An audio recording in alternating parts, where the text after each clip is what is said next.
The नेग्रेरा case, यानी कि Barcelona पे एक बहुत बड़ा केस चल रहा है जो कि बहुत ज़्यादा एलिगेशंस लगी भी बार्सिलोना पे, और बार्सिलोना पे एक लीगली एक बहुत ही बड़ा केस चल रहा है। रियल मैड्रिड एक साइड है, बार्सिलोना एक साइड है, फैंस भी दो हाफ के अंदर स्प्लिट हो चुका है, जहाँ पे एक साइड के फैंस को लगता है कि बार्सिलोना इस चीज़ में गिल्टी था, दूसरे को लगता है वो नहीं गिल्टी था। तो आज इस पूरे केस को मैं एक्सप्लेन करूंगा कि बार्सिलोना ऐसा क्या किया था फुटबॉल के अंदर या फिर ऑफ मार्केट जिसकी वजह से उन पर ये केस लगा, और ये केस है क्या, इस केस से आगे क्या होगा और इस चीज से कैसे अफेक्ट हो सकती है बार्सिलोना। सबसे पहले प्रोनाउंसिएशन के लिए sorry, I guess it's called नेग्रेरा।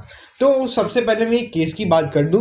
ये जो केस है ये मेनली इस चीज पे है कि बार्सिलोना ने करप्शन किया। अब ये करप्शन के जो बेसिस है मैं बताता हूँ, मैं तुम्हें अच्छे से एक्सप्लेन करता हूँ। सबसे पहले मैं तुम्हें बता दूं कि 8 से लेके 7 मिलियन ऐसा बताया जाता है बिटवीन 2001 टू 2018 यहाँ पर बार्सिलोना ने एक इंसान को दिए थे, और वो जो इंसान थे उनकी जॉब ऑक्यूपेशन बहुत ज़्यादा हायर पोजीशन पे थी, और वो जो स्पेनिश रेफरीज होते हैं उनके वाइस प्रेसिडेंट थे। यानी कि जो रेफरीज की पूरी कम्युनिटी होती है उसके जो वाइस प्रेसिडेंट थे, उन्हें बार्सिलोना ने 2001 से लेके 2018 के बीच में अराउंड 6 से लेके 7 मिलियन पे करे थे। अब ये पे करने के बाद यहाँ पर पूछा गया पूरी बार्सिलोना की टीम से, और जब ये पेमेंट्स की चीज़ें लीक हुई, लोगों को पता चला कि बार्सिलोना ने ये पेमेंट्स किए, तब जाके ये सारी चीज़ें हुई और ये केस फाइल किया गया बार्सिलोना के अगेंस्ट कि बार्सिलोना ने रेफरीज को यहाँ पर ब्राइब किया, और पूरा जो बार्सिलोना का सिस्टम है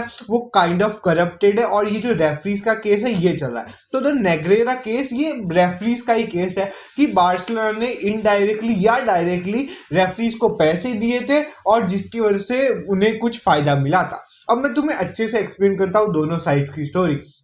सबसे पहले मैं तुम्हें बता दूं ये 2001 से लेके 18 था, और जॉन लपोर्ता ने इस चीज़ के ऊपर क्या बोला है। जॉन लपोर्ता ने बोला ऐसा कुछ भी नहीं था। उन्होंने बोला कि 2001 से लेके 18 तक हमने इसलिए दिया क्योंकि हमें एनालाइज करना था, हमें रेफरीज का पूरा जो कैसे डिसीजन लेते हैं ये सारी चीज़ों को एनालाइज करना था। और जो उनकी ये स्टेटमेंट थी, जो जस्टिफिकेशन थी अगेंस्ट द नेग्रेरा केस, वो किसी को भी जस्टिफिकेशन बहुत ज़्यादा अच्छी नहीं लगी। पर्सनली मुझे भी नहीं लगती कि ये जस्टिफाई करना कि हम खाली रेफरीज को एनालाइज कर रहे थे। ऑफ कोर्स इस पूरी चीज के अंदर कुछ होल्स है जो कि फैंस को भी लगता है। तो अब मैं तुम्हें बता दूं ये जो पेमेंट्स थी ये 2018 में क्यों रुकी। अगर वो रेफरीज को पैसे दे रहे थे तो वो आगे तक क्यों नहीं देते थे। आई गेस मुझे एक्सप्लेन करने की जरूरत नहीं अगर तुम्हें थोड़ा भी पता है, क्योंकि 2018 में हमें पता है रियल मैड्रिड की साइड पर रोनाल्डो थे। 2018 में रियल मैड्रिड क्या कर रही थी, कितना अच्छा खेल रही थी, इसकी वजह से 2018 के अंदर ये सारी चीजें रुक जाती है। 2001 से लेके 18 तक चलती है। अब इस चीज में बीच में क्या है कि कुछ पेमेंट्स बहुत अजीब सी भी हुई जिसका अभी तक जस्टिफिकेशन किसी ने भी नहीं दिया, और जॉन लपोर्ता ने भी इन चीजों को बहुत ही ज्यादा अजीब तरीके से क्लैरिफाई करा है। जहाँ पे एलोवेरा कंपनी को कोई 60 से 70 मिलियन बार्सिलोना ने दिए थे, और जब जॉन लपोर्ता ने पूछा गया तो जॉन लपोर्ता कहते मुझे याद नहीं है। लिटरली जॉन लपोर्ता ने ये बोला कि मुझे याद ही नहीं है। इसलिए ये केस इतना ज़्यादा वियर्ड है। अब इससे फ्यूचर पे क्या इफेक्ट पड़ेगा बार्सिलोना के, अगर ये केस यहाँ पे वो गिल्टी प्रूफ हो जाते तो उन्हें पे करना पड़ेगा जो भी सम होगा यहाँ पर, और यहाँ पर उनपे जो पूरा ला लीगा है या फिर जो भी जितने उनकी रेपुटेशन बहुत ज़्यादा ख़राब होगी। इससे जॉन लपोर्टा की रेपुटेशन बहुत ख़राब होगी, इन जनरल बार्सिलोना की रेपुटेशन बहुत ख़राब होगी। और तुम्हें लग रहा होगा कि रेपुटेशन इतना फ़र्क नहीं पड़ता,